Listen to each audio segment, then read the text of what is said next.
not so bright.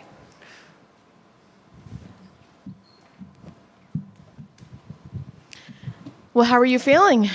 Hey, as good as you can expect after a fight, I guess. You know, little bumps and bruises, but pretty happy overall. You get a win, you get to go home and be happy about it no matter what. How did you feel about your performance overall?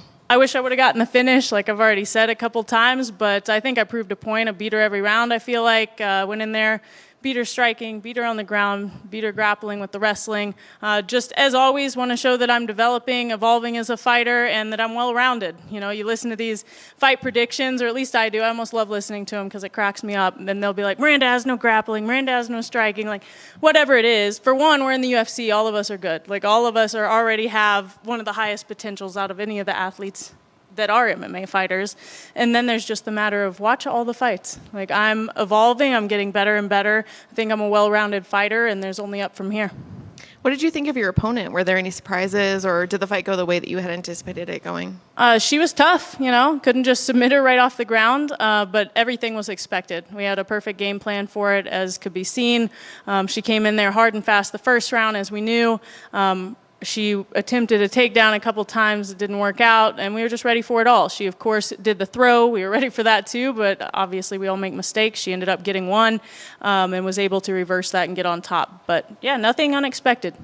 Do you ever get kind of psyched out by coaches that you see? Like she had Cyborg in her corner. Does that give you a little bit of a pause at all, or do you think about that? Or Not at all. I mean, I have elite coaches in my corner, too. It's not like my coaches have no experience, and even if they didn't, it's about their coaching ability and my ability to go off of that and have my own fight IQ as well. I don't care who they have in their corner, if it's a current champ, if it's an ex-opponent of mine, if it's a teammate of mine. I really don't care. I'm in there to fight. I'm in there to show my best potential. They aren't the people in their corners. What's the plan for you next? When would you like to fight again? Do you have an opponent in mind? I'd love to fight in October. I don't have a specific opponent in mind yet. Maybe I'll be calling out one soon enough, but I just want a top 15 opponent. I got my opponent, Tracy, taken from me to fight last weekend against Rose, who was one of my main training partners for this camp. Ended up getting somebody who was not a top 15 opponent, which so be it. You know, I get paid the same either way, but I'm trying to move up. I'm not trying to be a gatekeeper without giving the consent of being a gatekeeper. What did you think of her performance? Like when you think about her performance versus how you might have fought her, what did you think of that? If I were her, I wouldn't want to fight me. What did you think of the weight cut where she cut her hair and all that? And, you know, maybe she has weight cuts that are hard all the time, but I don't see it as being any more empathetic than I was for anyone else. A lot of interviews I saw that were like, oh, Tracy was coming off the couch and she took it on 2 weeks' notice. And I'm like, no, she wasn't. She was supposed to fight me this weekend. Like, she was ready to go. Maybe she had a hard cut anyway, and that was one step harder for her to have it a week early. But we all make sacrifices to be in this sport. It's not easy. If it was easy, everybody would do it. And this is just kind of a funny one. DC admitted on air that he had never seen Top Gun before. Really? Yeah, so he can't be an American. Tell him to crazy. get to it. He saw it now, but he said that all of your previous walkouts he never understood. That's depressing. Yeah, so how could you not get that? Come on, DC. I'm disappointed. No wonder he gave me the mic, you know? He must have felt bad, a little bit of grief probably. there.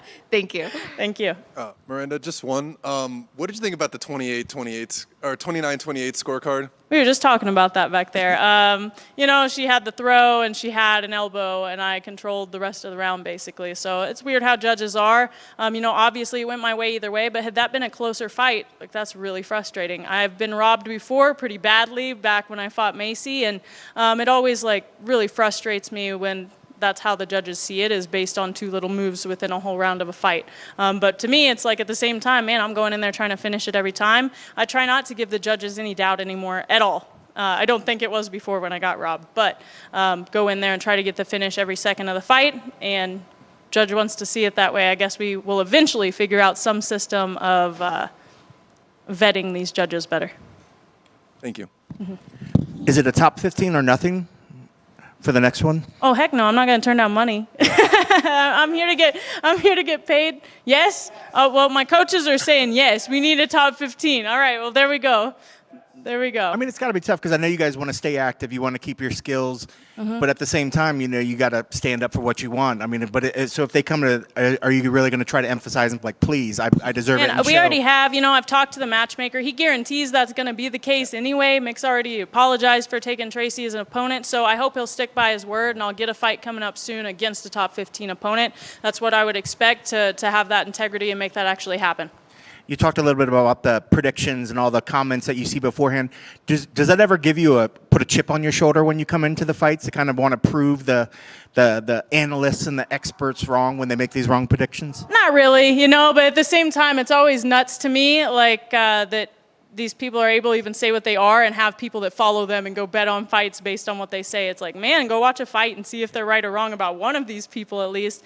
But it's amusing to me, if anything. It doesn't ever bother me whether it's against me or for me. Usually I end up laughing by the end of the video no matter who it is or what it is. There's only a couple out there that watch everybody's fights and really get an analyst point of view instead of just seeing the last performance or looking at who they've lost again and be like, oh, they lost to so-and-so, they must be a sucky grappler, And I always just crack up when I hear that kind of stuff. How much of your purse or your winning purse do you allot for your side businesses, the pickle business, I try Bloody not to Miranda? allot any of it for it. I know this kind of sounds crazy, but I try to have businesses that kind of take care of themselves. Of course, I have to pay for it initially, but I also have a job outside of fighting. For those that don't know, I work for the Hershey Company in a full-time position. It's one of those careers that everybody would like to have, and I do that plus this fighting to make my dreams come true outside of the cage. I'm not here just to be a fighter. This isn't the only aspect of my life that I have going on, and I plan on making a future for myself and my family, both with my platform and with my side hustles. I didn't know. Count me as one of the ones that didn't know about the Hershey. What do you do for Hershey?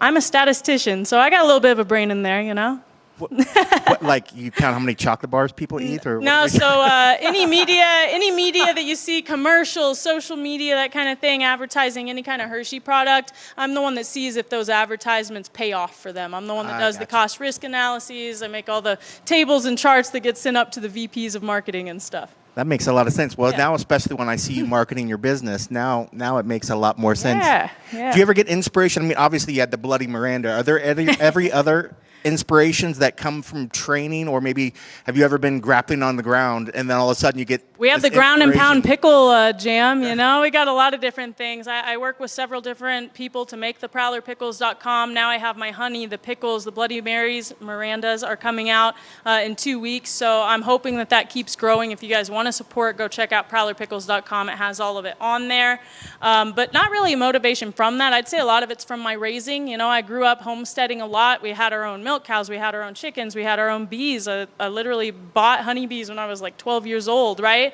So a lot of it just comes from the way I was raised and trying to kind of go back to that and not only have great healthy food at home, but now for other people as well. And you mentioned that. I know you told us when you saw it earlier in the week, but if you want to kind of shortcut it, I thought that was the neatest story when you said about what you bought when you were 12 years old. Yeah. If you want to kind of reiterate that story, Yeah, what started your love? So I bought honeybees when I was 12 years old. It was some of my savings. One of the first big purchases I ever made was beehives. I went to a beekeepers association and learned about them for like 6 weeks. Got in some swarms, which are the wild bees that people call into the animal control basically. Got those, put them in the hives, and we started having honey on the ranch. And now we still have those hives back home, and I'm just growing and working with other local beekeepers to bring it to local Missouri people and local Colorado people. Working with beekeepers in both of those areas right now.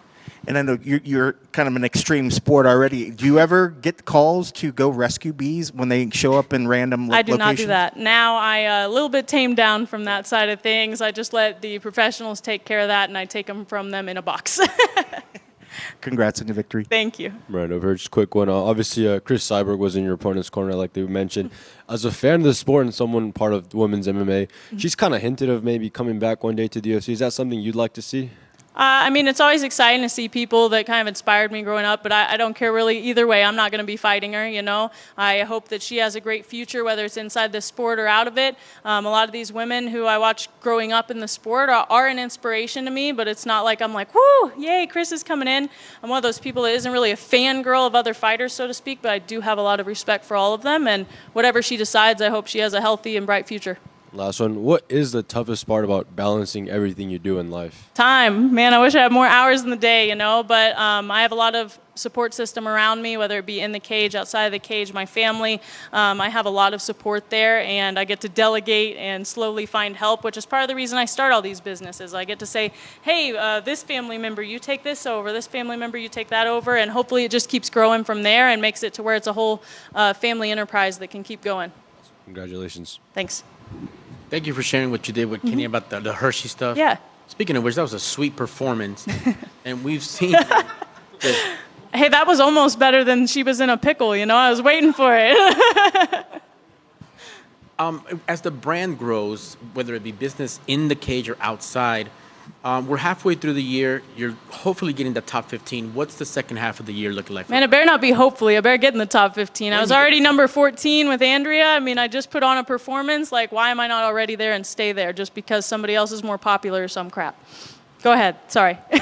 No, but I appreciate that because it kind of leads to the next question. It's more like you got to balance that. Get the dubs, get the wins, look awesome doing it, but also the brand. How much of are you incorporating that so people know you as not a talker, but just Maverick? Like even the walkout today. Yeah. Listen, I hope people remember me. I tell fans and stuff that don't know UFC super well. I'm like, just remember Maverick, remember Top Gun, go check me out. You're gonna find me, right? My actual name's Miranda Maverick. That in and of itself is a solid brand to walk with. And I try to be a person that has integrity, and I'm humble within the sport, but I'm also very confident. I don't need to talk crap and stuff. But man, if somebody wants to strike my ire, I guess they can talk crap and we can keep it going. I'm smart enough to keep up with the wittiness at least. Yeah, and people love it. It's crazy, right? That we're half, yeah, we respect that. Nobody needs to talk, but then also it just brings more awareness. Right. And you have that platform, so why not? Assess your division for me. We have a reigning champion. We just had a big fight with Rose. How's everything falling into place? Man, we have a few people that are obviously going to be in the top 5, top 10 for a while. I think Macy's the young up-and-comer, Aaron Blanchfield. We have Manon, we have Valentina, we have Alexa. I think those are some name stakes that are going to stay up there. I think Rose is one of those new ones that's going to be staying up there. And I plan on being thrown in that same fray. I think I'm top 10 material right now, and it's time for me to just go out and actually put my name into that. And I can only do so much on my end, get in there and win the fights. It's time for them to just put the right people in front of me. That's awesome. And last for me, as you continue to grow just in and out of that cage, we've seen even the physique be different.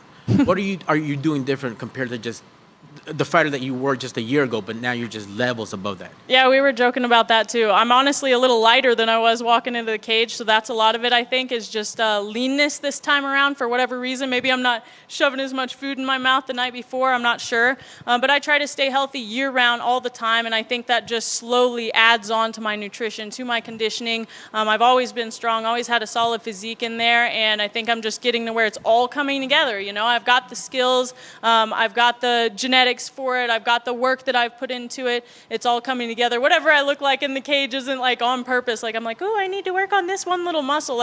I go in there, I look how I look, but I know I have the skill to back up whatever it is. Awesome stuff. Congrats on the win, Miranda. Thank you.